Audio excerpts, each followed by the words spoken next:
Hey, what's up? Hello, is this Ben?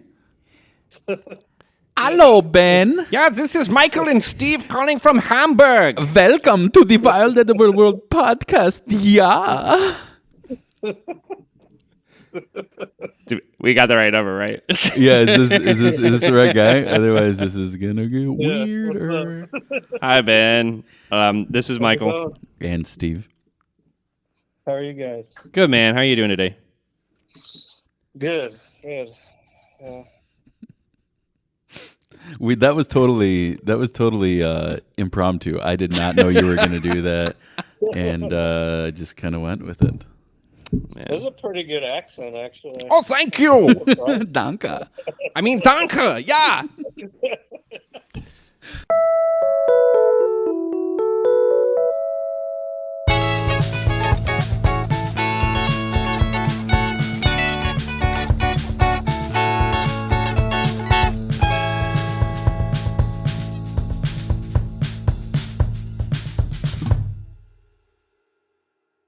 Willkommen on this episode of the Wild Edible World podcast. Oh my gosh, he's still doing it.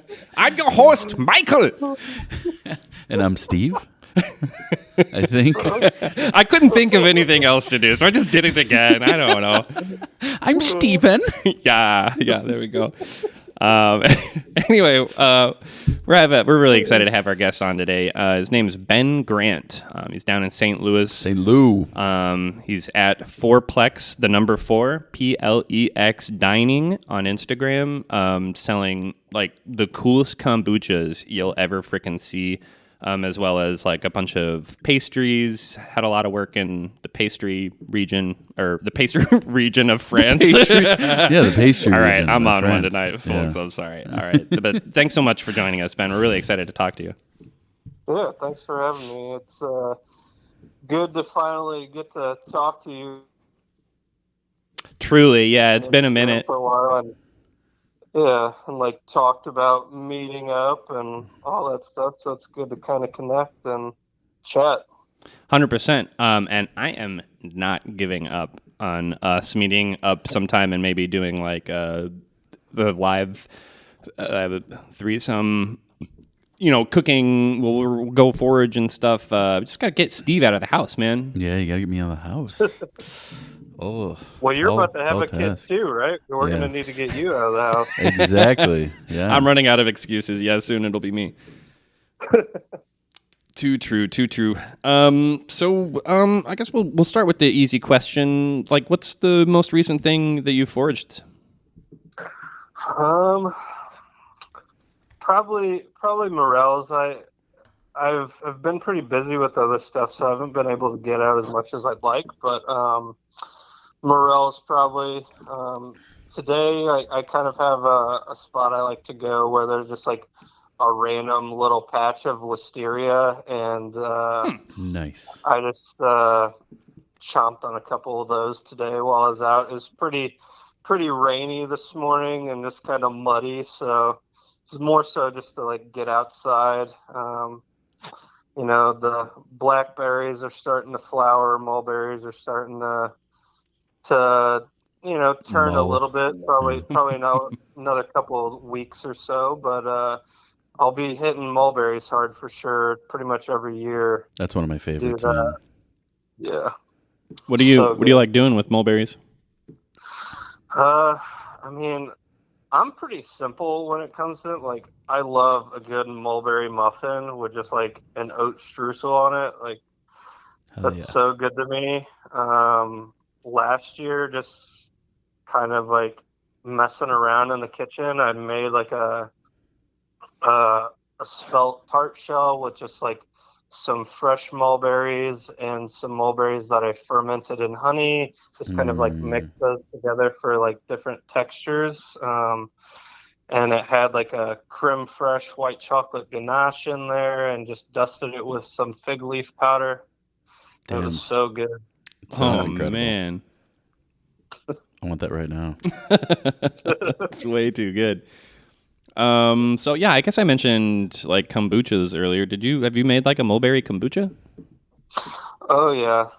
So I don't really do the bake sale anymore. I quit doing that like um maybe November of Oh, okay. 23. I quit doing the Instagram bake sale and stuff that I was doing out of my apartment. Mm-hmm. Kind of just like, you know, kind of post COVID, just like got back into the swing of things and got back to working and quit doing that. But yeah, mulberry kombucha, pineapple and caraway seed. Um, Damn. I've played with like a black walnut kombucha, but it really just like turned to this weird black sludge. Oh, It had like the piney flavor that black walnuts have and stuff, but I don't know. It's just kind of weird. Not good mouthfeel, huh? No, and like on that note too is like there we have a local kombuchery here in St. Louis called Confluence Kombucha, and I've foraged stuff for them that they've nice. used. And one year I just found like a massive black staining polypore, and I'm like, man, I don't really have anything to do with this like currently, so do you want it? And I just kind of like gifted it to him. So, a month or so later, it fermented and stuff. And I shit you not, the kombucha tasted exactly like pineapple. It was Whoa. so weird. That's And very weird. yeah, just super unexpected. I don't know if it was like something going on with the mushroom or what, but it I was wonder what kind insane of how much tea they used with that, you know? he just uses like Just like a, like pretty standard like black tea, I huh. believe, but yeah. Interesting. Wow. Yeah. Yeah, he does a chanterelle mushroom kombucha every year too, which is super good. Uh-oh. That's our favorite. Oh, really? Yeah. Yeah. It's so good. Favorite mushroom, probably. Yeah. What's yours? Um, I really like black trumpets a lot. Sure. Yeah. More so like the application with those, I prefer dried. Hmm. But yeah. So do you have a history, like a family history in foraging? Has your family always done this kind of thing, or are you the black sheep? No, like kind of like you. I didn't really have any experience in it. My my family was very much a like stay inside and like kind of homebody people. I would go out and like outside and play as a kid when, kids used to do that. um, but yeah, I just like got into foraging probably like 5 or 6 years ago.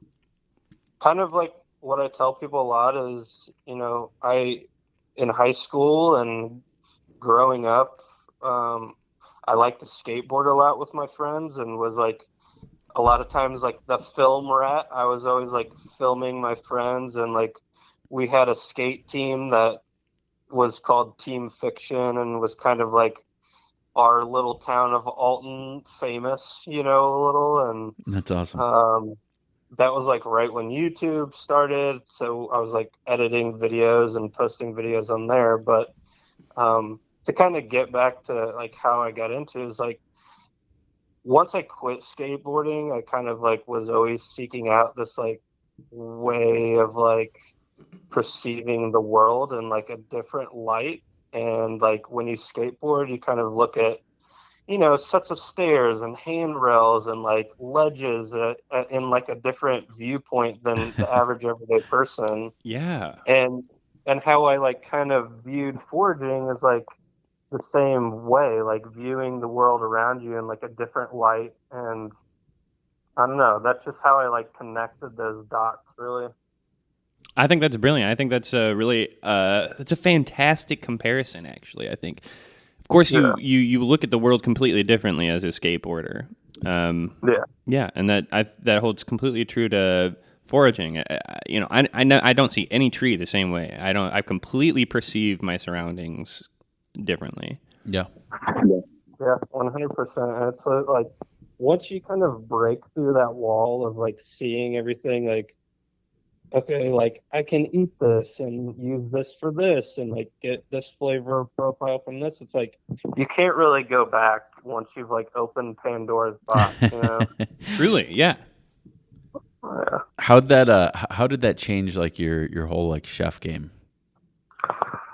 Man, like I don't know, like I've kind of always like looked at it from the standpoint of like, okay, if like I know enough about this stuff and I'm able to have access to this stuff, like my goal should be to like expose other people to it. So what I've always like really tried to do as much as possible is like work with like local restaurant or people at farmers markets and stuff like that and just like forage mulberries for, you know, somebody that wants to do a hand pie, or forage mulberries for somebody that wants to like make a mulberry jam and put it on a biscuit, or, you know, forage persimmons so somebody could do a pear and persimmon hand pie, you know, stuff like that, and just try to make it attainable and like something that's accessible to people at a lower price point, because I could easily just be like,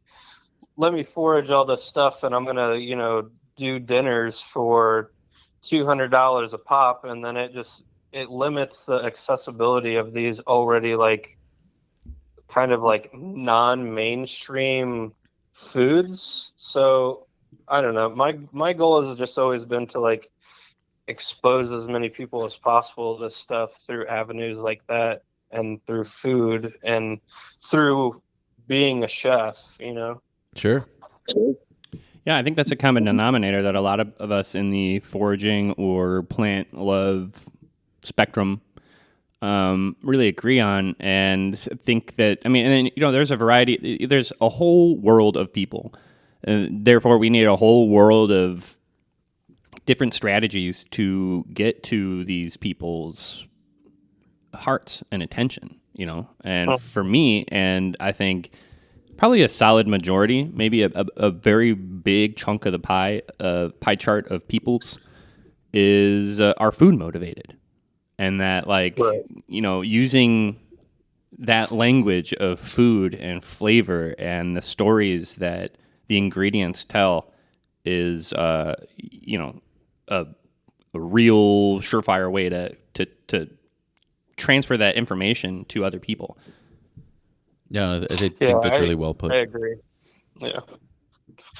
Yeah, and it's also like, you know, think of it from the standpoint of this too. It's like, you know, if I'm able to get something like mulberries to somebody who's selling something at the farmer's market or their restaurant or whatever, and it's like a, you know, $10 or less item, or like $15, let's say, like, what if, say, somebody like you takes their like kid, and like their kids never experienced this stuff. They just ate like commodity fruits and vegetables from the grocery store, and they're experiencing mulberries for the first time at like 4 or 5 or something. Like for me, I didn't experience that until like, you know, 25, and it's like that's ultimately how we like get another generation of people to like start foraging and start like, you know, start that knowledge and sharing of knowledge at an earlier age and at an earlier stage in life, to like hopefully grow the community of like foraging people in general. Yeah, people that give a shit, you know, Mm-hmm. like about Yeah. the environment and about being outside and about all the cool shit you can find there. And yeah. Yeah, 100%. Yeah, I think there's something to be said for. I totally lost my train of thought. There's something to be said about losing your train of thought if you think about it. Your mind was just going for a little stroll, appreciating all the things inside your head. boy. It's fine. It happens to the best of us. I mean, What I was gonna say was that I think it's that's part of the reason why I appreciate, and I think it's really important to tell stories that aren't so poetic necessarily about like, Mhm. how'd you get started foraging?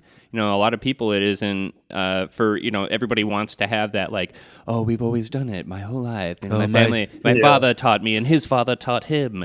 My grandfather was a squirrel. Yeah, yeah. Like been doing it forever. Yeah. You want that like kind of romantic story, and the fact is, it's totally okay, and I think it's really awesome when people are brought to this passion later on in life, like Sure. me, like Yeah. you, and how far you can come as an adult. People, old dogs can't learn new tricks, yada yada. It's like, well, I learn all sorts of new tricks, and I see you learning new tricks too.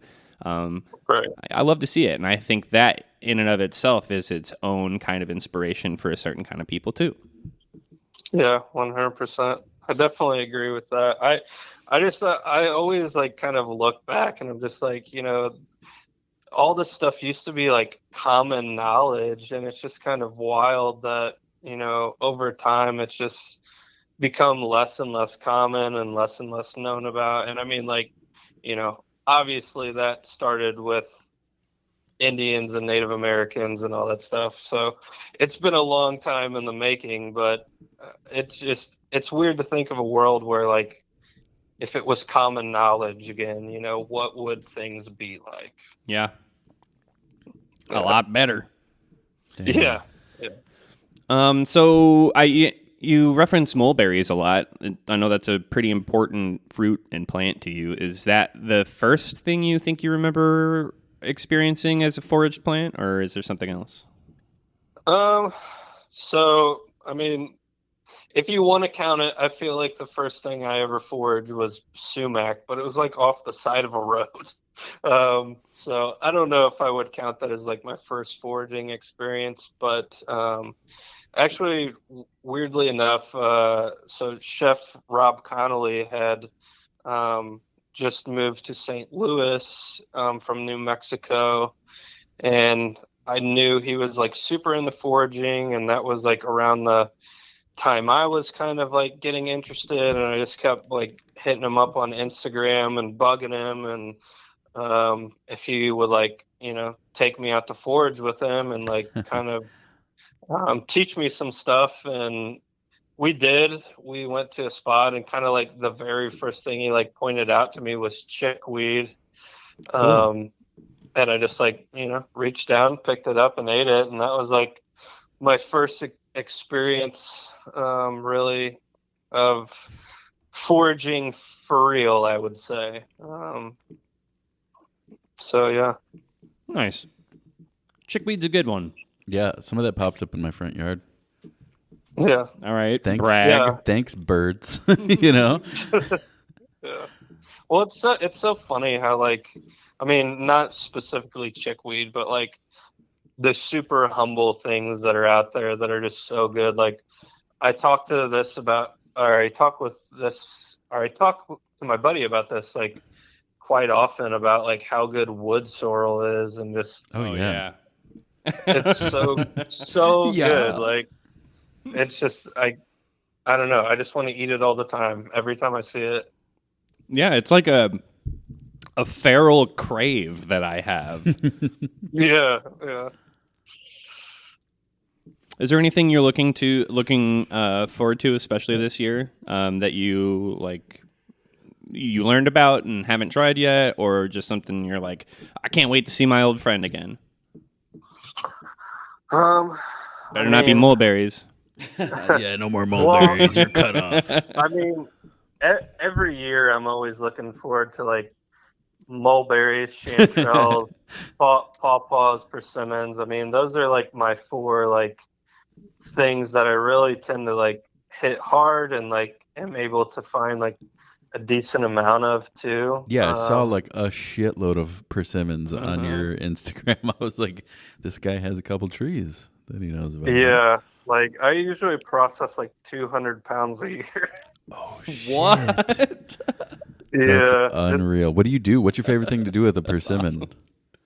awesome. I have this recipe for persimmon bread. It was actually published by like a local like food website / magazine here in St. Louis, and the link for it is in my bio if anybody out there wants to make it. But it's just using processed persimmon pulp, which that's pretty much what I do with it. Is I just break the persimmons down and into pulp and just freeze it as I get it, because there's just not really any way I can keep up with it, because once they start dropping, it's just kind of like, if you're not there, then the deers are going to eat them. Yeah. So, what is or do you have a really good way to get the pulp from persimmon? Because that's quite a chore.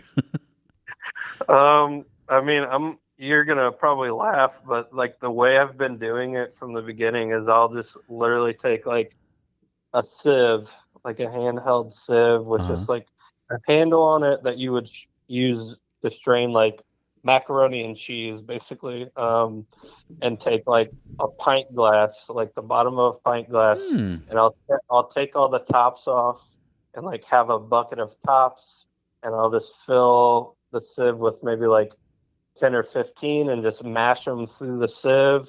Wow. And then I'll push it through with a rubber spatula, and then I'll like scoop that out and have like the seeds and guts in a separate bucket. Sure. And I'll just like keep going, and then once I get through all the whole fruit, I'll go back through with like the seedy guts and kind of pass it through one more time. Nice. That is a lot of freaking work. Yeah. Dude, I de-seeded the stuff for our hot sauce. I did that. I de-seeded that all by hand. Yeah. Fuck oh that. My God. It was awful. It's like I terrible. used a food mill to process my pawpaw, to process my persimmon, and honestly, that's not that much better. It's really not, because I tried that too. Yeah, I mean, I use that same method for processing pawpaws too, actually. Yeah, the same sieve so, method. Yeah, and I mean, with persimmons too, I guess this would be a good thing to know. I don't worry about the skins either. I just like take the tops off and put the whole fruit in there and just mash it through. What do you do with all the seeds and the tops? Do you like make? What do you do with them? Do you just toss them out? Yeah, I just toss them out. I have given them to a couple people locally to like try and plant them on like their land and stuff like that, but I don't know. That's kind of like few and far between, and the amount of seeds from like that many persimmons is staggering. I'm sure. Yeah, they're just a lot. Yeah. They can have anywhere between. They can have anywhere between like 3 to 8 seeds in them. Like, I made vinegar with mine last year, like the the slightly pulpy seeds, you know. Yeah. I have thought about doing stuff like that. I don't know. There's not a point where I could use probably all of them. So if you guys ever want some and you're around during persimmon season, I got you. Nice. You heard that, listeners. Can't take it back now. It's the rules. So right now you got your hands in a lot of fires. I didn't want to talk too much about it. This is a foraging podcast, but of course we'd like to highlight some of the like really cool stuff you're doing in the kitchen. You have experience with a James Beard award-winning chef, and doing baking for them. And so, and actually, one thing you brought up was actually you said you opened up or helping start a chapter of Ben's Friends in St. Louis. It's just happenstance that your name is Ben, right? Yeah. It actually has nothing to do with me, but yeah. So I've got a lot going on in terms of like just working like 60 hours a week right now between a company called Bijou Chocolates where I make chocolate, and then a bakery called Damn Fine Hand Pies. And then we just started a chapter here in St. Louis called it's bensfriendshope.com is their website, but it's for people in the industry struggling from like substance abuse and addiction. It's just a weekly meeting that we started on Mondays at 10 a.m. at a local restaurant. called Olive and Oak. And yeah, kind of like an offshoot of that, to help raise money for that organization is a pop-up my friend Max and I started called Temperance Kitchen. We're just, for right now, we've been doing 7-course tasting menus and just donating all the proceeds from that to Ben's friends. That's badass, man. Wow. I love that. Yeah. You guys are fucking great. Well, I think that's such a. I've really enjoyed what I've been seeing on your Instagram. Just a lot of the statements that you've made about just the culture in the kitchen. And I work as a I work in the beer service industry, and so you know that reward of you get your shift at the end of the day. That. And just kind of the perspective you put on it, I think is really important for a lot more people to kind of step back and think about and observe. And I'm so glad that there's organizations like this around for people. Yeah.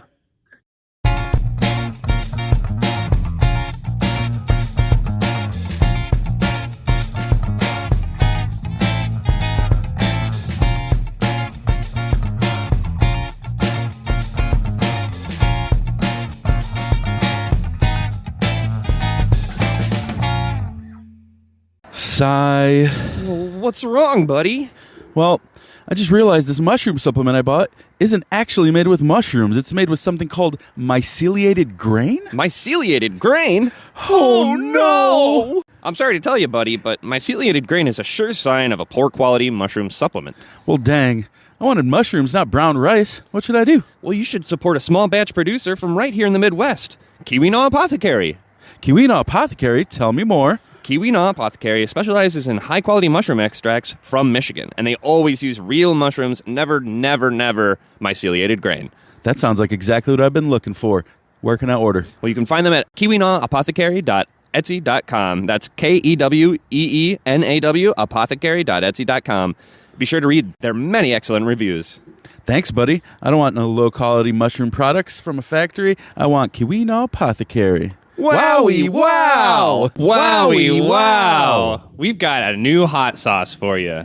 It's so delicious. It's spicy. It's spicier for sure. Spicier. It's called Harvest Moon, made with ghost peppers, American persimmons, and spice bush berry. It's gonna be great. We also have t-shirts available. Brand new t-shirts. The best t-shirts, I think. Baseball tees. Scrumpers United. If you've collected apples, if you've collected fruit, welcome to the club. You're welcome to a club. You're a scrumper.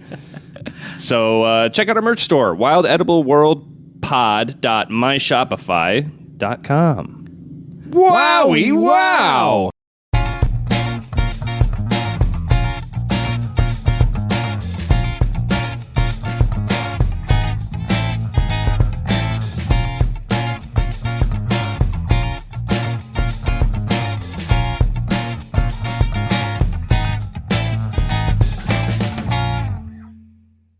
Yeah, I really think it's important. I've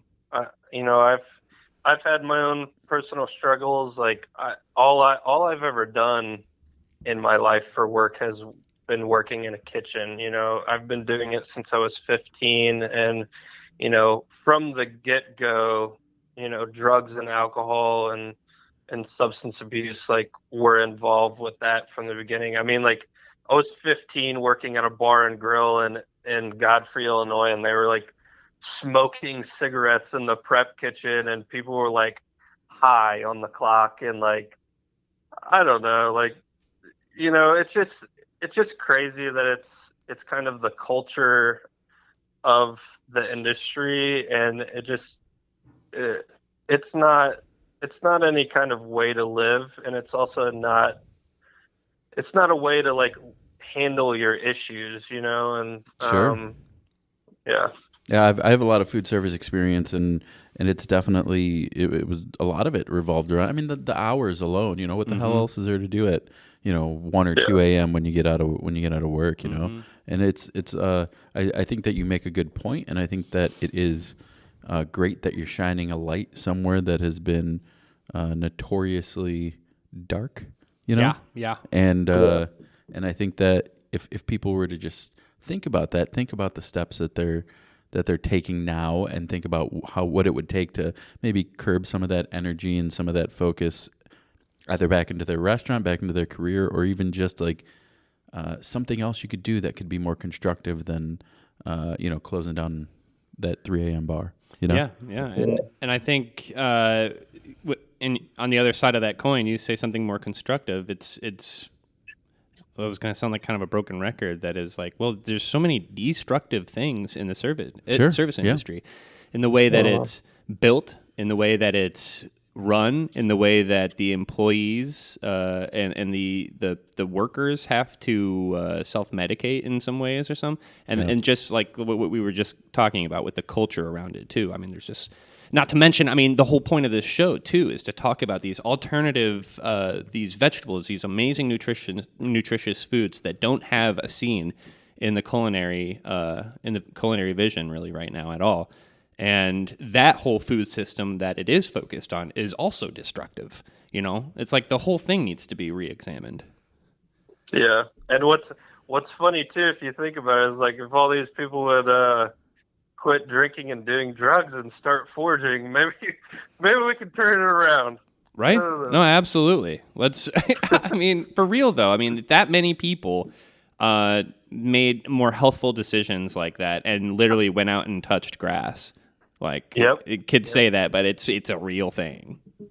No, 100%. I really noticed that too, because like when I got into foraging, I haven't been sober the entire time that I've been foraging either, and I've really kind of noticed that it's just like, I don't know, after a long week of working and just kind of grinding away, there's nothing really better than just going out and like getting lost in the woods, just like looking for stuff. Like, it sounds so simple and it sounds like everyone would be doing it, but I don't know. That's kind of one of my key outlets for sure, has been foraging, and I'm definitely glad that I found it, when I did.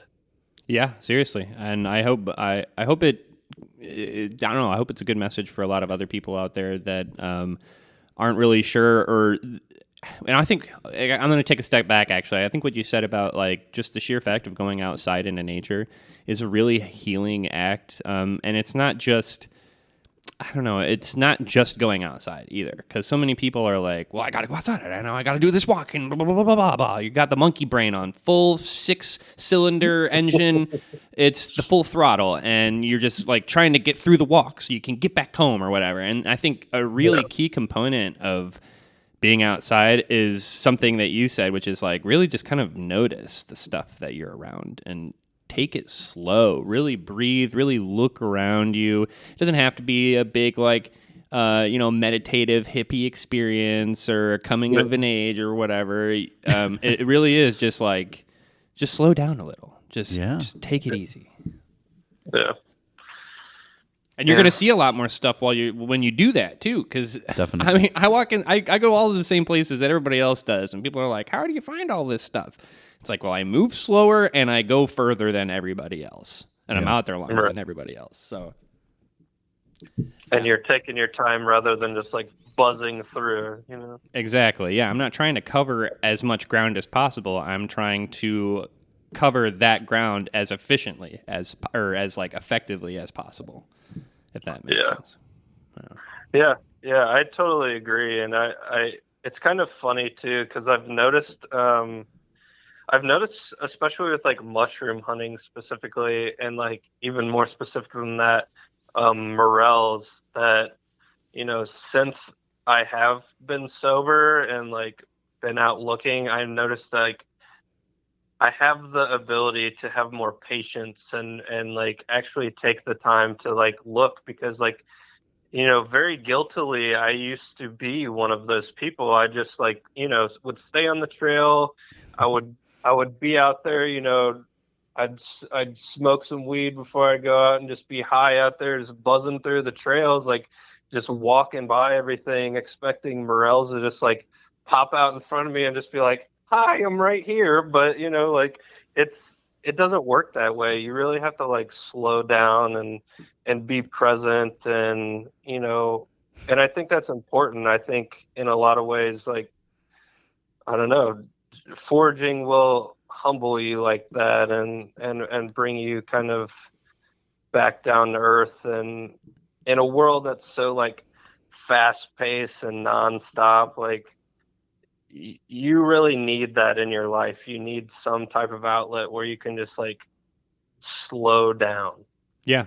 And something to also teach you, or, to help share the lessons that we learn in other places too, to give yourself that grace and patience and the slowness. Yeah. Yeah. And that you made a good point by saying that you used to be like somebody that sticks to the trail, because you can find mushrooms if you stick to the trail. But I guarantee that if you look around 3/4 of a fucking tree, that hen of the woods is going to be in that last quarter. It's like you have to be very purposeful. Like, nope, I know you saw most of that tree, you didn't see all of it. You're missing that damn mushroom. Yep. Yeah, it's all just about intention, you know what I mean? And it's like, not just going out and being willy-nilly about it, really, taking the time to put energy into it, and not just kind of neglect it, you know what I mean? And the longer you look, the more you'll see, I think. Yeah, I agree. Yeah. Do you have any like white whale ingredient, something that you've always wanted to try or taste but don't have in the St. Louis area? Man, I have never found ramps. I know you guys are like silly with them up there, aren't you? But never.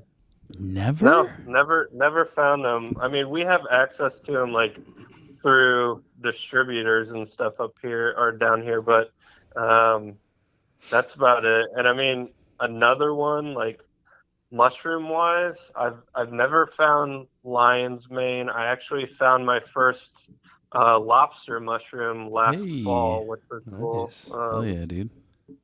What'd you think? Was it good? The lobster? Yeah. It was like borderline, so I ended up just drying it and throwing it in a dashi. So like, nice. I didn't really get to taste get the full just experience. The lobster alone. Okay. Yeah. No, I think that's a great use of it. That's a good idea. Yeah. Well, shoot. Dang, Ben. Next springtime, I think you should come visit the Chicago area maybe, and we'll get you your white whale. Hell yeah. Dude, I would totally be down for that. I see all these pictures and stuff of people like all the time posting these massive like patches of them. I'm just like, oh my God, I don't even know what I would do. And the funny thing is too, is like, I honestly kind of prefer the flavor of spring onions to ramps. Sure, yeah. So I don't know. For me, I'm just kind of like, you guys can have your ramps at $25 a pound. I'm gonna use these spring onions as the poor man's ramp. Truly, yeah. I'm gonna use this plant that's generally regarded as a noxious weed in half the United States, and it's like the most delicious plant ever. Yeah, I know. Like I don't know why it had to be ramps. Like it's insane to me that they're $25 a pound now, and insane. Yeah.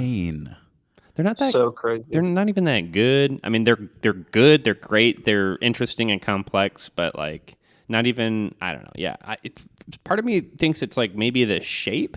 Maybe it's voluptuous. Man. It's got like that hourglass shape to it, or something. You get a nice char on a ramp leaf. I'm not saying they're bad. I'm just saying, like, I agree with Ben that it's why is it ramps? I think it's impactful. Okay. I think one of my buddies, Jimmy in the city, he's Jimmy Bernard. Shout out Jimmy Bernard. He's a chef. He works at what is that damn place called? Not Alinea. No, like the Publican, I think.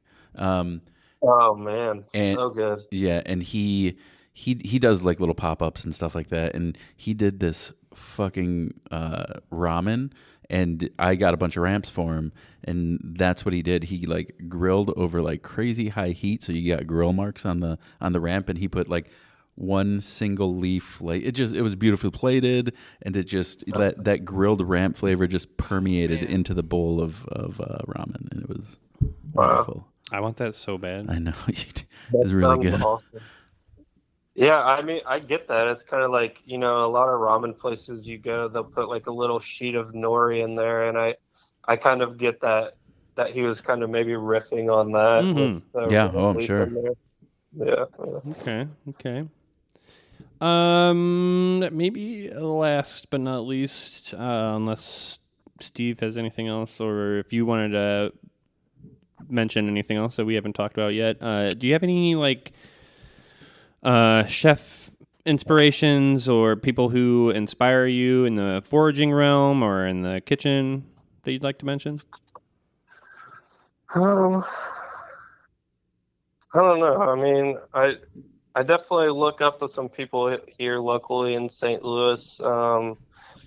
There's Ryan with Farm Spirit. He's doing a lot of cool things out there.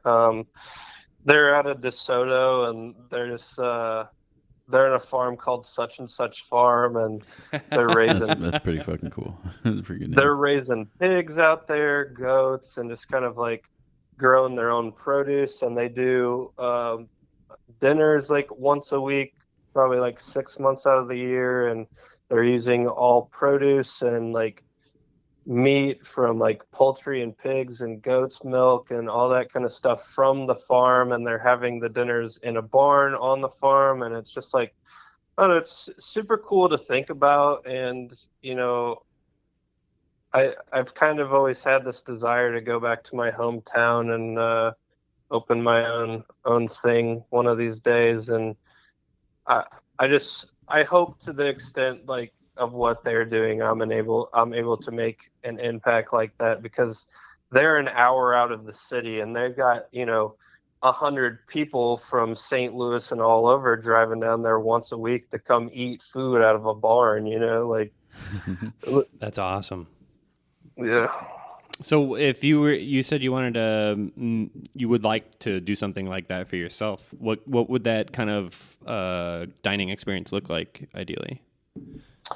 So I've had a lot of experience with like wood-fired pizzas and stuff like that. So I've always had like this vision in my mind of like opening like a cafe with like 2 garage doors in the front that you could open, and have like some seating outside, and just have some like open air, and do like sourdough bread baked in the morning from like the residual heat of the oven, and then have like pastries and coffee, and do like wood-fired pizzas in the evening, and then like monthly pop-up dinners. I don't know, that's kind of the dream to do in Alton, where I grew up at some point. But yeah, we'll see.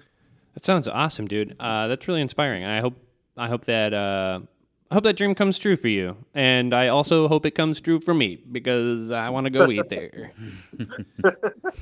I used to drive through Alto all the time, actually. On my way from my hometown, I grew up in Jacksonville, Illinois. So St. Louis was about 2.5 hours compared to Chicago, which was like 4 hours. So we'd always end up on the other side of the Mississippi. So you grew up in Alto, Illinois? Yeah, Alton, Illinois. Alton. Yeah, I knew that. Yeah, but were you? Do you go back to Jacksonville at all? Oh yeah, all the time. My wife's family lives there. Nice. Is Jacksonville like super stoked that there's a Portillo's there now? How do you know this? Yes. Dude, I love Portillo's. It's so good. Who doesn't? God. Hell yeah. Just pulled a deep cut from my wife's neighborhood. That's funny. That's super funny. Well, cool. Well, also I know because I have driven I have driven there from St. Louis because that's the closest one to here. No. Yeah, there's not one near here. That's the closest one is like up near like Jacksonville, Springfield area. Holy crap. Well, next time you got a craving, you say the word. I'll try to meet you halfway or something. Yeah, that would be awesome. Well, also, Portillo's, what's up? What's up with this location in Yeah, St. Louis? come on, Portillo's. yeah, seriously, who's got the lockdown on the hot dog scene? Yeah, there's like one in Texas. Like, how the fuck is there not one in St. Louis? Yeah. You know? There's one in Florida. Yeah, Florida. Like, yeah. If Florida has one, St. Louis should have one. Seriously. Agreed. Yeah, we'll get some chili cheese dogs and then throw some flowers on it or something and call it a foraged meal. Hell yeah. Ben, is there anything else you wanna mention? Is there anything we missed that you wanna talk about? I don't think so. I appreciate you guys having me on, and we'll definitely have to like actually get together at some point and go out and forage or Hell yeah, dude. grab Would love lunch or whatever, you know. Yeah, well, I mean, shoot, we got our dreams aimed high, so I don't know, man. Maybe someday in the next couple of years, we're celebrating our second year as a podcast coming up pretty soon. So maybe in the third year or something like that, we could do a collaborative dinner or something like that. Go down to St. Louis and hang out or something. I don't know. Steve wants to take the show on the road. Yeah. Dude, that would be awesome. And I also haven't been to Chicago in like 5 years, so I'm slacking. I love Chicago. Yeah, I saw that pastry post where you went to like a shitload of. You basically did a bread crawl, you know? Dude, there's so many good places to eat in Chicago. I would be the it's poorest person in the world if I lived there. I talk about that all the time. Yeah, it's hard to keep a reasonable perspective whenever you live near Chicago, so close to Chicago like we do, and to not be like, I don't know. It's hard to realize that Mexican food isn't this good everywhere. Pizza isn't this good food everywhere. in general, Italian isn't this good everywhere. Yeah. Everything isn't this good everywhere. We're really so spoiled up here. Yeah. The foraging. Yeah, and I mean, like, honestly, like, I find it hard to keep up with what St. Louis has going on sometimes. It's like, I can't imagine what it's like trying to keep up with the new restaurants in Chicago. Like, your list of places you want to go has just got to be like impossible at this point, right? Basically. You know? I mean, I wish I was a little bit more knowledgeable on the kitchens. I'm kind of ignorant, actually. I don't really know like the hot cool places. That was dumb. Hot cool. Well, if you haven't been to Daisy's at all, check that place out. All right, I'm writing it down right now. What do they specialize in? Well, I know. Well, last time I was up there, it was like kind of like COVID times, so I think they were just doing like sandwiches to go and stuff. But they have like pastas and all types of stuff. But Nice. I can only say that if a sit-down restaurant was doing to-go sandwiches and they were as good as they were from that place, like everything else has got to be insanely good. Sure. Yeah, I buy it. Yeah. Cool. Well, thanks for the recommendation, Ben. It's been really awesome talking to you. Yeah. Thanks for having me. I appreciate it. And I hope to see you guys in real life soon. Heck yeah, man. Count We'll on do it. We'll make it happen. Good luck with the Temperance Kitchen pop-up. Really excited about that. I look forward to seeing what else you got going on, man. It's really cool to watch your journey.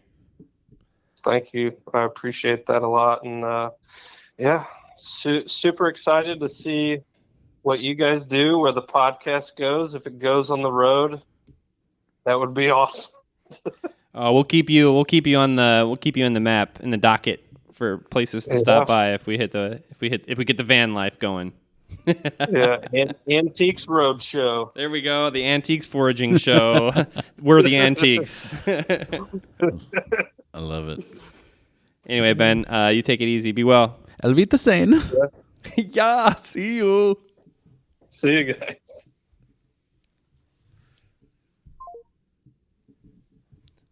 Ben Grant. That was so. That was like, I don't know. That was almost an hour, and it felt like Yeah, about 40 minutes. I love that guy, man. He's so cool. He's been really patient with us, or patient with me, because I've had to reschedule a couple of times just due to tech issues or scheduling mishaps on my part. But super patient, super awesome, super knowledgeable. Yeah. No, I definitely want to get down there and to hang out with him. Yeah, we'll definitely do it. Do some together. Ben Grant, Fourplex Dining. At Fourplex Dining on Instagram. I'm kind of bummed he's not doing the bread sale or whatever, the bake sale. Was that pretty cool? Oh my gosh. I wasn't aware. Well, like he said, it was this whole like coping with COVID type deal, and the kitchen's shut down, and he's a career kitchen guy, and so he had to come up with something to pay the bills. Yeah. And so he was coming up with these whole menus of like different kombuchas, different breads, cookies, hand pies. And the man's a professional baker. Yeah, his shit's incredible. Super man. tight. Yeah. Super tight. So I guess I hadn't heard about it in a while, but I'm only 5-6 months out of the news. Yeah. Apparently he stopped doing that in November, I guess. But really cool. Really proud of him. Really proud of him. We've been chatting for a couple years, and it's really cool to see where how far he's gone and all the interesting stuff that he makes with the ingredients that we love. So yeah, definitely follow him, check him out, support his stuff down in St. Louis. Should you all be on that side of the Mississippi? And yeah, thanks for being the best. Thanks for being the best listeners ever. Reach out, say hi, let us know if you want to be on the show.